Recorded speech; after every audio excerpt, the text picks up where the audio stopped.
पश्चिमबंगर खड़गपुर जगन्नाथ मंदिर बहु जातिर लोकों एकता सूत्र में बांधि रखिछि।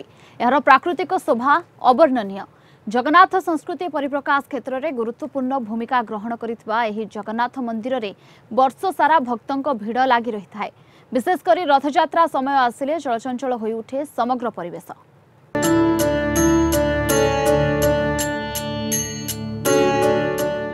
बंग उत्कल मध्यरे धर्म संस्कृति और भाईचारार सेतु पलटि खड़गपुर जगन्नाथ मंदिर। स्थानीय ओडिया भाषाभाषी उद्यम एवं रेल विभागर ओडिया अधिकारी प्रोत्साहन रे एही जगन्नाथ मंदिर 2002 रे उद्घाटित होइतिला।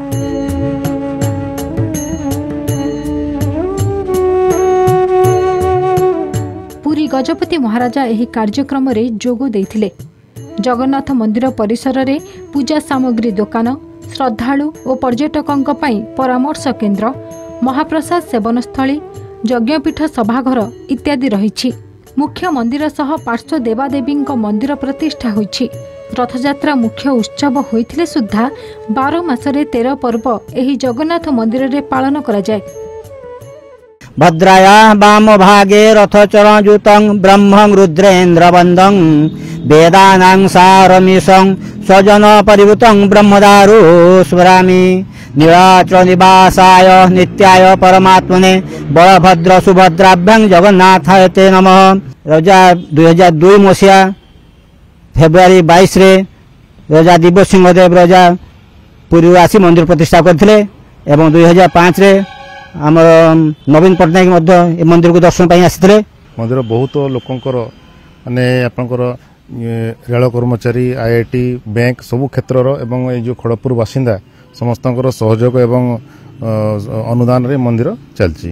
मंदिर ये आपनकर खड़गपुर जगन्नाथ मंदिर आपनकर खड़ ये पश्चिम बंग रे पाखापाखि आम आम ज्ञात अनुसार सर्वबृहत जगन्नाथ मंदिर। ये पुरी रीतिनीति को अनुसरण करी सब ठाकुर विधि विधान एठी करा जाए। जते संभव आम चेष्टा करूँ ताकू पालन करने को। यह पश्चिम बंगर अन्यतम बृहत जगन्नाथ मंदिर एवं जेहेतु यहाँ ओडिशा सीमांत रे अच्छी पश्चिम मेदिनीपुर जिलार विभिन्न कोण अनुकोण शह शह भक्त प्रत्येक दिन आसती। जगन्नाथ मंदिर रे ओडिशार श्री जगन्नाथ धर्म साहित्य संस्कृतिर प्रसार प्रसार पर सब उद्यम करुच्ची। एठारे पवित्र रथयात्रा, बाहुड़ा यात्रा, स्नान पूर्णिमा, चंदन यात्रा, राहस उत्सव पालित होगा संगे संगे उत्कल दिवस पालित होची। एठारे सबु वर्ण सबु धर्मर लोक आसंती। एठारे कौनसी भेदभाव नहीं। एठारे बंगला, हिंदी, उड़िया, तेलुगु, बंगाली लोक तांका मानसिक पूरण पाई प्रत्येक दिन आसी एठी पूजा करंती। ए मंदिर अन्यतम श्रेष्ठ मंदिर। 6 जन पूजक स्थायी भावे महाप्रभुंक सेवारे नियोजित रहिछंती। प्रतिदिन शह शह भक्त मंदिर को आसुथिबा बेले रथयात्रा एठारे एक गण पर्वर रूप नेछि। खड़गपुर जगन्नाथ मंदिर पर्यटक मानकु आकर्षित करुछि। खड़गपुर रे ओडिया भाषाभाषी संख्या यथेष्ट ह्रास पाइथिले सुद्धा एठार जगन्नाथ मंदिर विभिन्न धर्म और वर्णर लोकंकु एकता सूत्र रे बांधि रखिछि। ये जगन्नाथ मंदिर सबुठारु बड़ मंदिर ये कलिकता वेस्ट बेंगल रे बहुत बड़ मंदिर। ये मंदिर को संध्या ठू सकाळ पर्यंत आमर बहुत गहली हुए।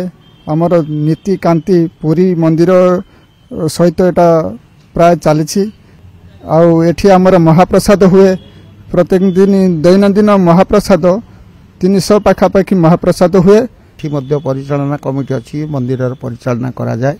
पुरी मंदिर जमती कोठ भोग हुए, महाप्रभु पाई भोग हुए, एठी मध्य से भली कोठ भोग है। पुरी माने पुरी मंदिर हिसाब रे एठी मध्य कोठ भोग हुए।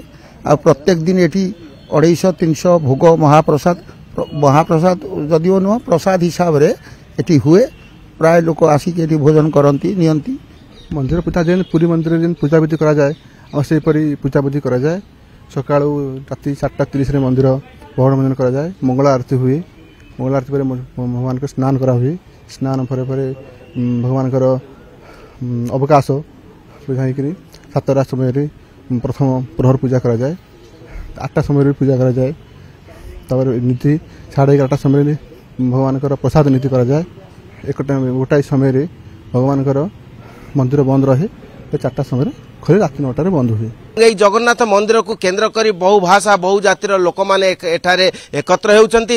জগন্নাথ সংস্কৃতি কু পরিপ্রকাশ করিয়া পাই সেমানে যেউ ভাবে পদক্ষেপ গ্রহণ করছন্তি, প্রবচন চালিছি, যজ্ঞ চালিছি এবং বিভিন্ন প্রকার ধর্মীয় আধ্যাত্মিক পদক্ষেপ এঠারে গ্রহণ করা যাই কার্যত এই অঞ্চল জগন্নাথময় হয়ে উঠি যাইছি কহিলে অত্যুক্তি ହେବ নাই। খড়গপুরରୁ ভিডিও জর্নালিস্ট সমরজি সানଙ୍କ ସହ ପ୍ରମୋଦ ମହାନ୍ତି, କଳିଙ୍ଗ ଟିଭି।